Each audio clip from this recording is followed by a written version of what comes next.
On today's show, it's been a busy summer for the Atlanta Hawks, and we talk about all of what they've been doing with good friend of the podcast, Tyler Jones. It's a two-part episode, part one, coming up right now.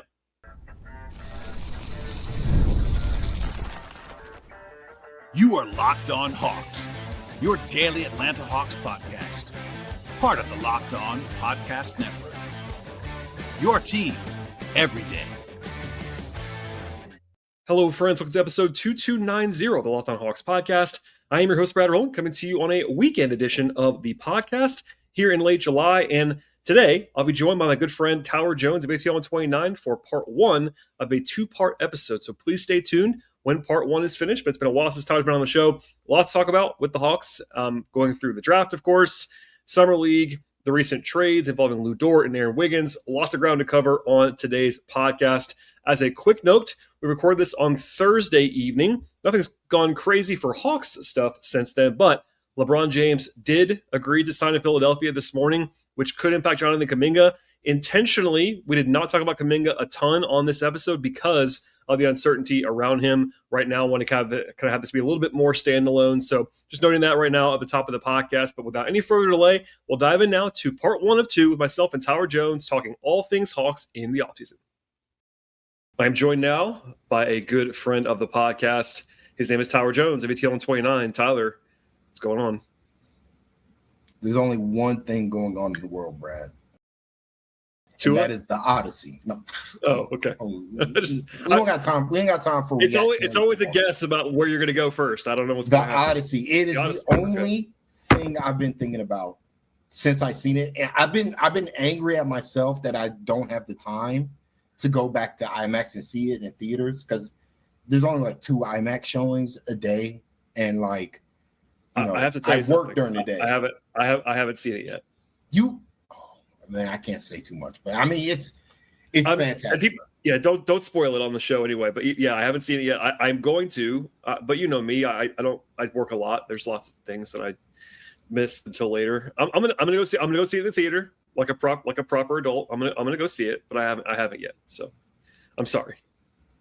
Yeah, I mean, I do wish Nolan would kill it with the sound mixing that he does by design. Where you can't Somebody told me. I had a good friend who was like, well, I couldn't hear anything the whole time, as always. Just like, you got to read lips.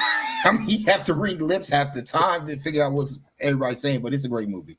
Go watch. If you haven't seen it, go see it. Go try to go see it in IMAX. If you can't, still go see it. It's a great film. So like we got to start. Hot take from Tyler Jones. The Odyssey is good. Yeah, it seems to be consensus. But I'm with you. I didn't realize this. It's as always. It's my fault. It's my podcast. I didn't realize you haven't been on in a long time. Not since you and I talk, and I just forget that we haven't talked on the podcast. And I actually was on ATL 129, but you weren't there. That's why I was on, because you weren't there. So. At any rate, we have a lot of ground to cover. We won't be able to get to all of it. There's no way. There's too many things to talk about. It's funny. One of the last times we talked about how the Knicks were screwed because they didn't have a counter, and then they countered very easily with Karl Anthony Towns at the top of the key, and then we were like, "Oh, this series is over." So it was kind of a tough scene. Kind of a tough scene. It's okay. I was at the 50-point, Brad. It's the only time ever in my life. When Dyson Daniels, I saw that Dyson Daniels threw that elbow to Mitch Robinson or whatever he did. I forget what he did. But when I saw that, I knew he was going to get ejected. I'm like, all right, I'm out. We down 50. It's halftime. I'm going to beat the traffic. Head home, I've said this before, but that was one of the weirder nights of my life. I was there professionally, of course, sitting next to Kevin, like always. And it was just like Kevin and I looking at each other like, what do we even do with this? Because it was over so fast and so thoroughly that even when we got to the locker room after the game, it was like, guys are obviously not happy, but it wasn't like Raw anymore. Everyone had known for 2 hours they were going to lose by 1 million. So it was just like this very weird thing. But anyway, a lot has changed since then. Segue to now.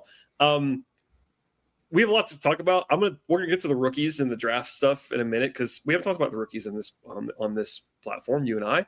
But the most recent thing, as we're talking, is the trade that sent Zaccharie Risacher out and brought Dort in. I did listen to ATL 129. Everybody should listen to that for your initial reaction with Kevin. But it's been a few days since we're recording this. How are you feeling about all of that? I know by the end, I think you were maybe on the Risacher is not going to be around long-term train. Dort is obviously a polarizing player, but what was your reaction when they made that deal on Sunday afternoon? Yeah, so I also did a podcast, Hard Knock Hawks pod. Oh yeah, I heard that too. With the boys, and it hasn't really changed that much. And quite frankly, I felt, we felt at ATL 29 as well that Risacher was probably going to be gone after the season ended, the way it ended in particular, with Quinn Snyder basically benching him. Like he was, if we're honest, like he basically benched him, didn't play him in any meaningful games, more or less at the tail end of the season. And when, the Hawks decided to bring Quinn Snyder back, I just felt like there was no way Risacher was going to be a part of anything the Hawks wanted to do going forward. Just starting there. The Wiggins trade before then, I hasn't been talked about a lot. I one of my first thoughts was like, all right, if Wiggins is on this team, Risacher is not playing. Like he's just not going to play, despite. And if that was the case, if he wasn't going to play, he couldn't be on the team. Yeah. So I just felt like, we're just waiting for that shoe to drop. It's interesting that it was Lou Dort. I think there was I don't know who said it, but there was a report that the Hawks and Mavs were talking about Risacher for Gafford, and it basically got nixed because of Gafford's medicals. I've heard mixed things on that, and I haven't commented since that. They did talk about Risacher last season. The Mavericks have been wanting Risacher for a while now. Meanwhile, the Hawks, it's funny. Draymond Green, for the flack he gets,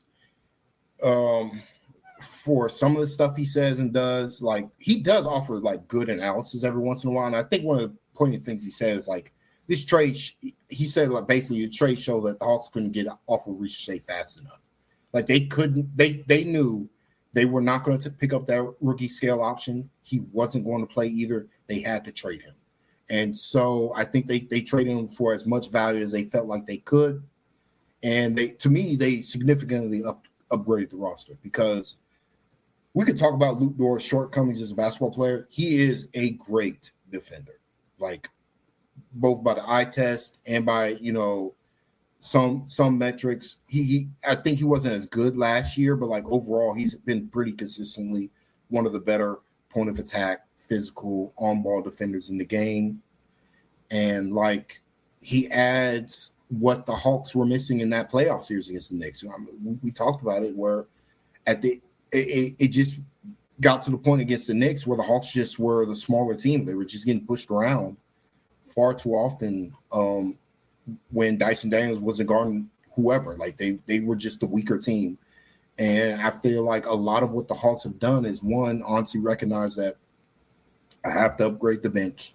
The bench can't, because the Hawks took off last year, but in large part, Quinn Snyder was also playing his starters a lot. He was playing them a lot together in particular. And that's something a lot of people noted, that if a team could crack that 5-man unit, like if they could find a way to make that 5-man unit work, the Hawks had no counter. And that's what the Knicks did. They found a way to make that 5-man unit not work, the 5 starters with the 4 core guys and CJ McCollum. They found a way to make that unit not work. And then the Hawks really didn't have another, they tried with Kuminga, and Kuminga gave them some stuff, but like his lack of like polish on the offensive end really hurt them overall. They couldn't score with Kuminga in the game. With CJ in the game, they couldn't get stops. And that was basically the series. So to me, this felt like getting somebody like Lou Dort helps a lot. It takes a lot of pressure off of Dyson Daniels. That's another one of my takes, is like so much was on Dyson Daniels' plate as a basketball player on both ends of the floor. Like defensively, he had to guard the best player on the other team, regardless of position. Offensively, he had to be the point guard. Like when the going got, like for them to score, he has to be the organizer, the point guard, the guy to get guys in the right spots, whatever. Because when he's not in the game, the Hawks offense just doesn't work. It doesn't flow for whatever reason. He does a lot of stuff off ball, and that helps his team win.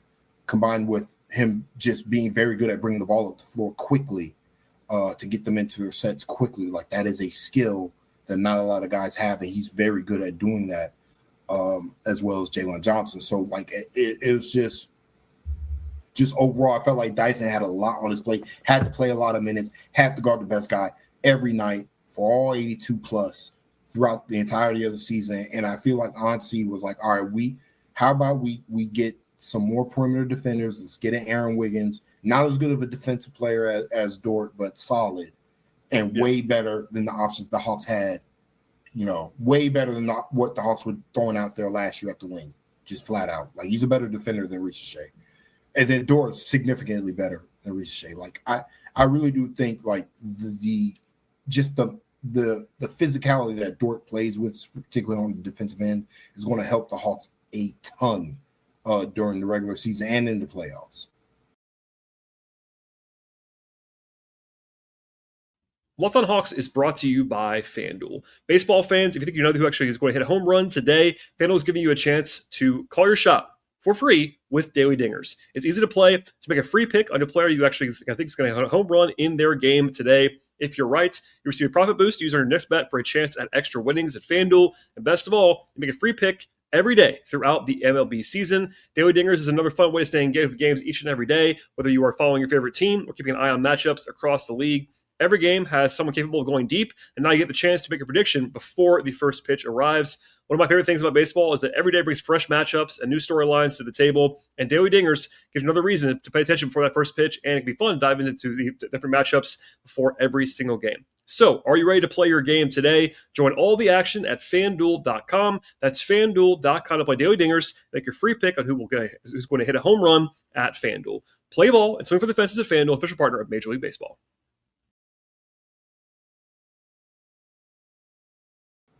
I wanted to dig in a little bit on that because we don't have to relitigate the whole Risacher experience. In fact, I really don't want to. There's been a lot of, I would say, and I get it.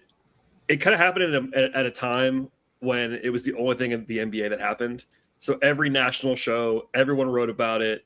And that just leads to like stuff that, like, as diehards who watch every single thing, it's just nuance will be missed. That's just what it's going to happen with Risacher. Like, now it's become like bust in all capital letters and all these things. It's like, I don't have any time. I don't really care about that conversation. It is what it is. But you're right. I mean, you led with this, but like the reality was, and I talked about it, I think with you, I know offline, I think online too, like there was just no way in my mind they were going to bring back all of those forwards.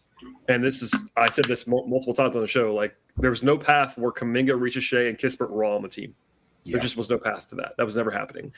And as soon as they traded for Wiggins, it even got louder. I know I said that to Kevin on the night of the draft offline, but I was like, now it's like even more of a foregone conclusion that they're not going to keep all these guys. They just added another wing in. And Wiggins is different. He's more of a 2-3 for sure. But I think, Zach physically, as you've said many times, I know, like, is a skinny still. He's not a physical player. Maybe he gets bigger. And I think in Dallas, he's going to have to play the 3 only because they have so many 4s and 5s. But yeah, it's an upgrade, clearly. I try to bang that drum. And look, there is a big split. I know you've probably seen this too on Lu Dort around the league. Everyone kind of agrees he's at least good defensively. Like, how good, people do have a split on that. I have a show that's has not aired yet as we're talking, but I've already recorded it with Andrew Schlecht, who covers the Thunder, talking about Dort and Wiggins, actually. And some of the like advanced metrics that I know you look at, spreadsheet stuff, and I do too, they don't love Dort or Wiggins defensively, and a lot of that has to do with the fact that they're on the same team as Cason Wallace and Alex Caruso. And when those guys play, like a lot of those, they have on-off inputs, and those guys are really good. So there's some noise in that stuff too. Regardless, Dort, the physicality piece, I've heard now multiple times from people that know things around the team that was like, hey, we went into the offseason wanting to get more physical, wanting to get stronger as a team. And obviously Zuby, that pick told that story. We'll get to Zuby later in this conversation, but that was a pretty good indicator. They wanted somebody like that on their roster.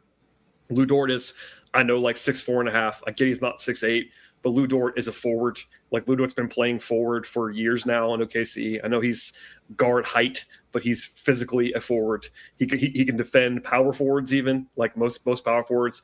That's the thing about Dyson. Dyson's been the only guy on the team. Maybe there was a little bit of this with Kuminga, to be fair, but for the most of last season, Dyson was the only one who could guard a wing. Because Nickeil is a really good defender. He's a guard defender. Nickeil is thin. You don't want to have to put Nickeil on Luka or Cade. Like, that's not an option. Lou Dort can guard those guys. Lou Dort can guard Jason Tatum. Like, he's done it before. He will do it now on this team. So Dyson's not the only one that can do that, which you already said. But it's different enough too. Like, it's both a backup for Dyson, a helper for Dyson, but also a different kind of thing. For the first time in Dyson's tenure in Atlanta, there might be a matchup. I think Luka's probably the one that I'd point to as like the one I always hear about. Like, Dort was always awesome with Luka. They might just prefer Dort on a certain guy to Dyson, which is crazy because Dyson's incredible. But like, you know what I mean? That actually could happen at some point. And this is like the larger point that I wanted to make about Dort. Is it allows for Dyson Daniels to reserve something in the tank, right? Where he doesn't have to be the guy for the full 48 minutes guarding the team's best player. You have somebody you can trust to put Dort on, and then have Dyson like roam a little bit more, take some pressure off. Because to me, I'm just speaking. I want to speak a little bit of like ceiling outcomes for this Hawks team. For the Hawks to become contenders, Dyson has to do more on the offensive side of the floor.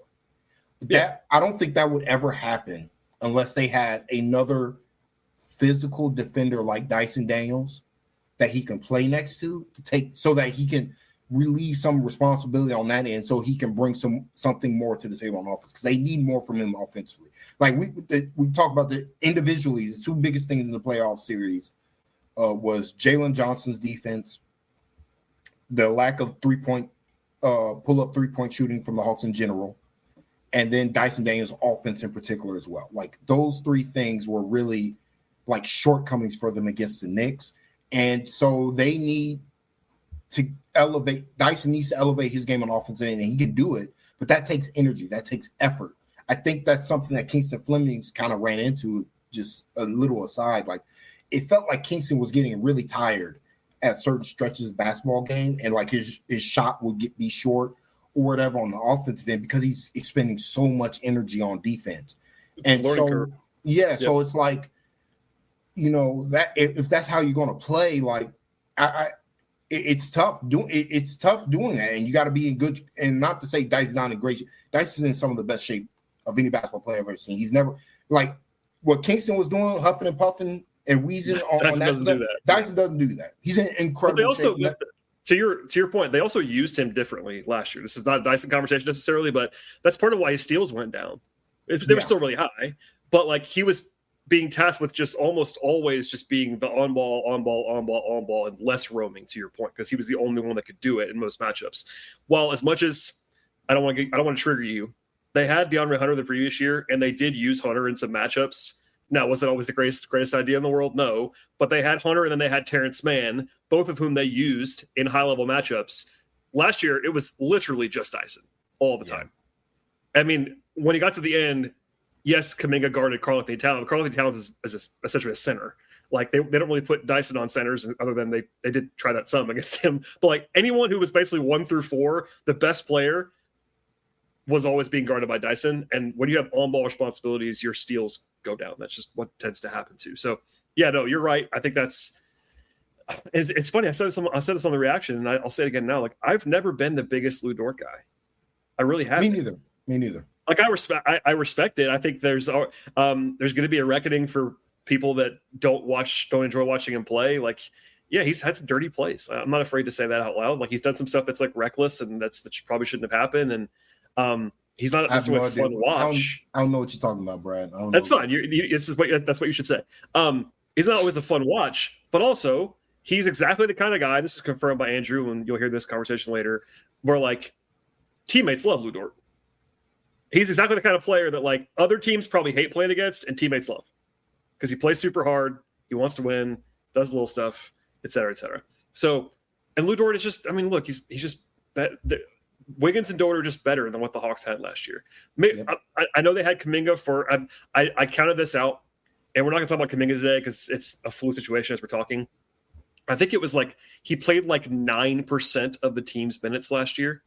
So like I think people are overstating how much of an impact Kuminga had. Whether you love him or hate him, I'm not saying anything about his quality right now. He just didn't play that many minutes. Yeah. So what Dort and Wiggins are really replacing is Risacher and Kispert and maybe a little bit of Mo Gay, a little bit of Asa Newell, like up and down the road. That's what they're replacing. It's not. I mean, really, they're not. Hold on. They're not really replacing Mo Gay. They're replacing Luke Kennard. They're replacing Luke Kennard too. Be Krejci. Yeah. Sorry, I ran out of names.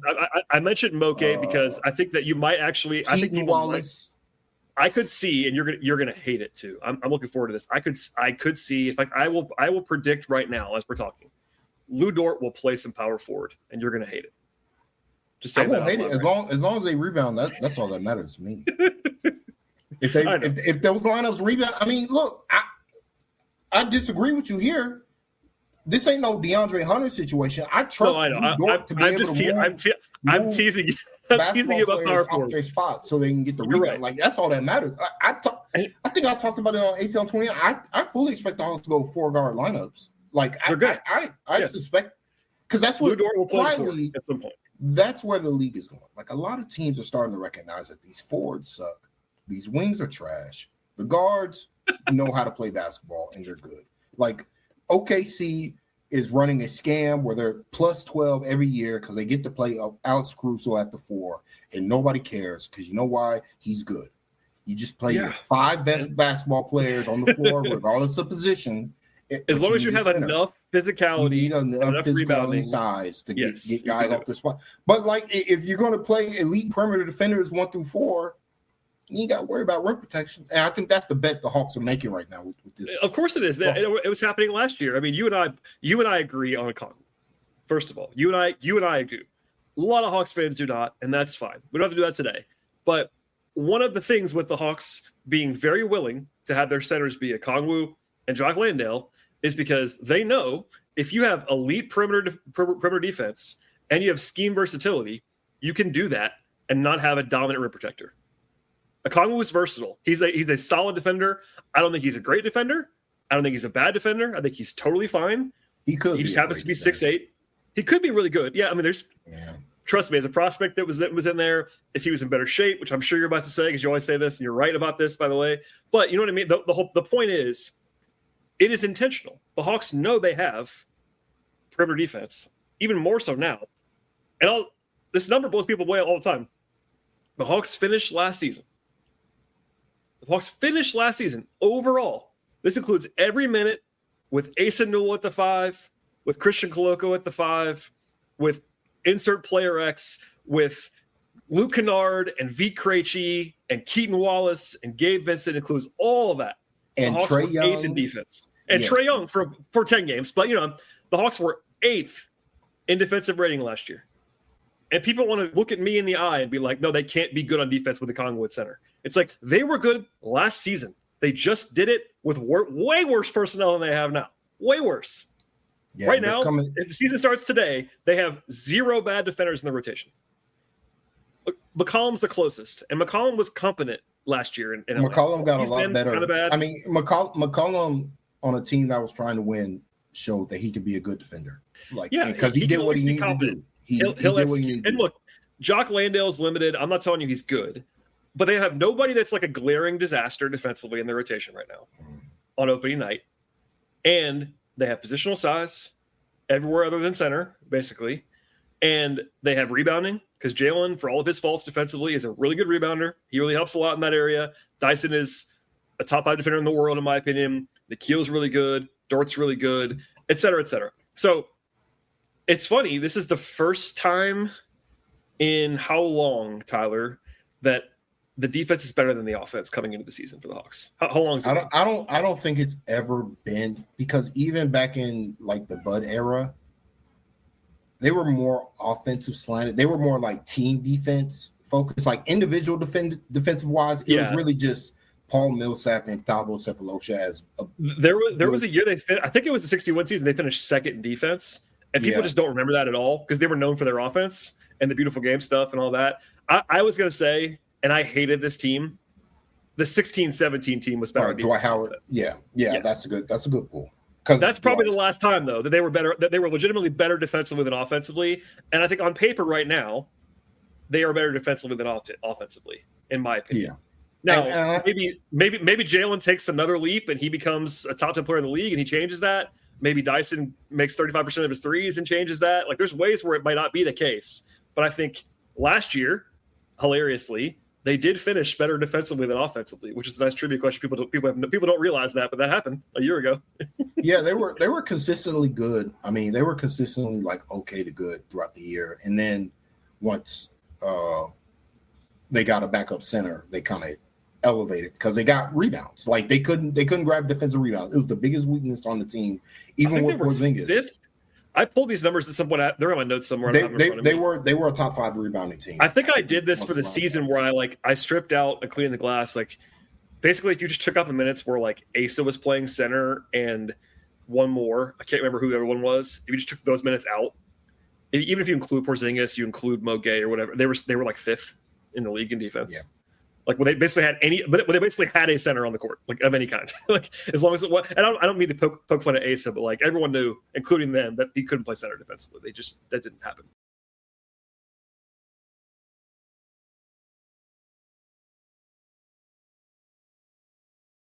I want to make sure we talked about Aaron Wiggins because Dort. We mentioned Aaron Wiggins. I'll just add a little bit about Dort because we just been talking about his defense. Offensively, I do think he's going to have to adjust to how the Hawks play. You know, in OKC, he was purely a let it fly 3-point shooter. He had like a well over 60+% 3-point attempt rate for him. He's had some seasons where he shot well from 3. I think this past year, both him and Wiggins had a down year offensively. Mm-hmm. So maybe this is why the Thunder were a little bit more comfortable trading them this year. But like I do think over, yes. I mean, money's the primary thing, but like I know. Like, I know you know that. You know, it's something Draymond brought up, and I wanted to talk about with the Hawks is just that, you know, Dort took on the toughest assignment, and he let Jalen Williams, take the second assignment so he could be better on the offensive end. Now Jalen Williams got to take on the toughest assignment defensively, at least to start games. So like it's going to be an interesting adjustment. Unless it's the guard, yeah. I mean, unless it's something that's a guard sized. Because like Kason, we love Kason Wallace, but like he's a guard, So he's a guard. So it's going to be interesting. A pivot for them over there. But like for the Hawks, like Dort offensively in particular, like I think he's, as weird as this sounds, he's going to have to take less threes and be a better driver. And he used to do that. I mean, you just said it. I'm going to back up with some numbers. I think the last 4 years in a row, his 3-point attempt rate has gone up. It was 71% last year. Yeah, that's a lot. And his free throw rate went down because that's what happens when that happens. But like he used to be. It's funny. I remember covering him as a draft prospect out of Arizona State. He was a rugged driver. Like he was the number 1 scorer in college. Like that's what he did. And he also did a lot. Like there was a season where he averaged, I want to say it was like 17 points a game in OKC. Yeah. 17 points a game, his 3rd season. Now they were bad then. That was before they got good. And they've realized that like with a lot of role players, it's like, hey, if you just stop taking the bad shots and take more threes, you're generally more effective. But you're getting to this. I want you to keep talking about it. The Hawks play a very different offensive style than the Thunder. Like he's going to have to play differently. Everybody, and this is why we say stop being in rotation. Everybody's got to be able to put the ball on the floor and get to the rim. Like you got to be able to, on the catch, play 0.5 offense. And so, like to me, I think there's opportunity for Dort here to showcase him being a downhill driver and finish at the rim. Like if he can do that, I think there's a decent chance he's going to play a lot and he might close some games over even CJ because like him just bombing away from 3, I know analytically, I mean, that's what the Thunder needed him to do, take the analytics out of it. That's what the Thunder needed him to do. Like they were a one-man show on offense more or less. and they have the best player in the world. The Hawks don't have that. So offensively, it's got to be a 5-man unit in order to score. So he's going to set some more screens, roll to the rim, cuts, off-ball stuff, on-ball stuff, make good passes as well, like decisive reads, get the ball out of your hands quickly, make decisive decisions. Like, he's going to have to play a completely different style than what he was used to with the Thunder. The thing about the Hawks, ecosystem, if you excel at it, Quinn will play you as much as you want. And I think that's true with Wiggins as well. We talk about Wiggins here. There is an outcome where Aaron Wiggins is just flat out better than Lou Dort next year. Like, for the Hawks, if you're muted. Sorry, I was gonna say, especially if Dort's offense doesn't click, which is possible. Like, Dort's clearly the better defender of the two. Like, no one's gonna dispute that. But there is a world where Dort's offense just doesn't work, and he'll still play, but like, I could see him being relegated to a smaller role than people might realize if it doesn't work. I think I'll give him time for it. It's a tough spot for him because it's an expiring contract, which I talked about on the show this week. Like, he wants an extension and probably won't get one and is going to want to play, and that's going to be a tough spot for him. But yeah, I mean, Wiggins is a better natural fit to the offense, like, very obviously, than Dort. It's just, and Quinn, as we know, tends to lean offense with decisions. I don't know if that means he would just play Wiggins over Dort anytime soon, but I could see it if by February or March or something. And he's like, I just trust Wiggins more. Like, I can see that. Look, right now, as we look at this roster, there is no backup four. So, like, this is a non-concern. They're both going to play plenty, right? They will. Yeah, they're both going to play. I'm saying, so there's no concern with me on that. No. I just think to me there's an opportunity for Dort to be better, to be the best version of himself offensively in ways that he hasn't been in his career, just because this is a good ecosystem for this archetype of player. Like, if he can, I talked about a little bit, like, if he can figure out what they figured out offensively for what the Hawks needed him to do, he'll play. Like, he might start, honestly, over CJ, just to, try to manage CJ's minutes throughout the regular season. But I just think, to me, that's kind of like the swing skills. Like, all right, we saw what you look like in OKC as just a pure spot-up guy, and it's okay until, like, you reach a point where teams want you to take those shots, and we're losing. Like, we're just living and dying with you make or missing. That's not how Quinn wants his guys to play. Like, Quinn doesn't want guys to be make or miss guys. He wants them to be in the flow of the team, in the flow of the offense. You're contributing. You're finding the little gaps, in a team's defense, and you're making the right read and right play. But also including taking the right shots. Yes, like, taking the right shots. That's something I think a lot of people miss when, and I should do a better job explaining this too. Like, the Hawks, Quinn's philosophy, it filters down to summer league. Their assistant says the same thing. They always want guys to let it fly, and people think that it's all they want them to do, which is not the case. Like, it's not as simple as that. It's like, shoot when you should shoot is essentially what the offensive philosophy is. If it's not there, I know that you know that. I'm just saying for other people that, like, they might hear that, like, wait, I thought Quinn wanted them to take threes. Like, no, they do want him to take threes generally, but it's also do the right thing all the time in the offense. Not always. I mean, because Dort will sometimes take not the open, like, Dort will take a contested 3-point. Oh, he's not afraid. He's a miss credit. He does not care if make or miss. Like, I was going to say, OKC probably wanted to shoot less at times. My point was that, in this offense, there are going to be more opportunities for him to drive to the rim, and he has to take advantage of those, for sure, just as much as the, open 3-pointer, you got to take it. That's for everybody.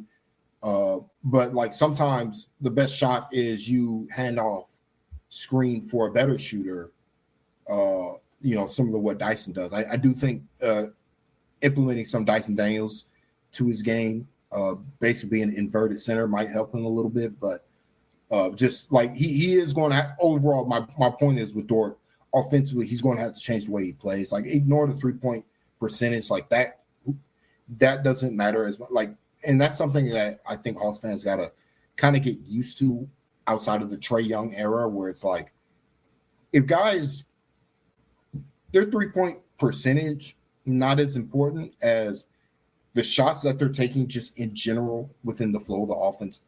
Are they and like is the offense still humming if they're on the floor or not? Like that matters more than what an individual shot percentage is for this Hawks team. For sure. And you mentioned briefly the inverted center stuff. One more thing about the systematic changes Dort will be facing in a good way is that the Thunder, while Chet plays center and Chet will take threes, you guys talked about this on your show the other day. I remember this now as I'm saying it. Okongwu was a much better shooter than Chet. And the Thunder also play Hartenstein 25 minutes a game at center who was not a shooter. So Dort's going to a team now that, just had a season where Dyson did this role. So it's already existed in the offense for a perimeter player to be more in that like kind of inverted center role. And two, you're based on the current roster, every single minute of the season at the 5 will be someone who can shoot the basketball. Yep. There's not a single person in the front court that can't shoot at all. Even if they get down deeper, like even if it's Mo Gay can shoot a little bit more than Hartenstein can, for example. Even if it's Zuby Ejiofor, Zuby will shoot. Henri Veesaar is not ready yet, but if he's playing somehow, he will shoot. Landale obviously will let it fly. Like there's not a single minute at center with the current roster that won't be a shooter. So that's different than what he had in OKC at any point. They never had true 5 out at any, like maybe when they had Jalen Williams, the other Jalen was on the floor, that was the closest they got to that. But that was a secondary look for them. Not they didn't play him that much at center just because of his shortcomings defensively at that position. So. Yeah, it was like him and Chet together, maybe. Yeah, it would all, which made sense. So, but it's just like, okay, teams would just put their center on Chet because Chet's got the slow release. It just shoots less. I mean, as much as Chet can shoot, he was not bombing the way that Okongwu was last year. Yeah, which I think you and I agree is like still undervalued. The way like people are not talking enough about the fact that Okongwu was just like letting it rip all year long as like a movement shooter last season. I don't think people recognize just how valuable Okongwu is, and like none of this works without his particular talents. So, but he's 6'8", but he's 6'8", and people think that's what matters defensively. Not allowed to be good. All right, that is all for part 1 of this 2-part chat with myself and Tyler Jones. Please stay tuned and like this video on YouTube. Part 2 will be available in the coming hours on this platform. So if you're watching live, it won't be there quite yet, but it's coming soon, I promise. So please stay tuned, subscribe, tell your friends, and we'll see you all next time.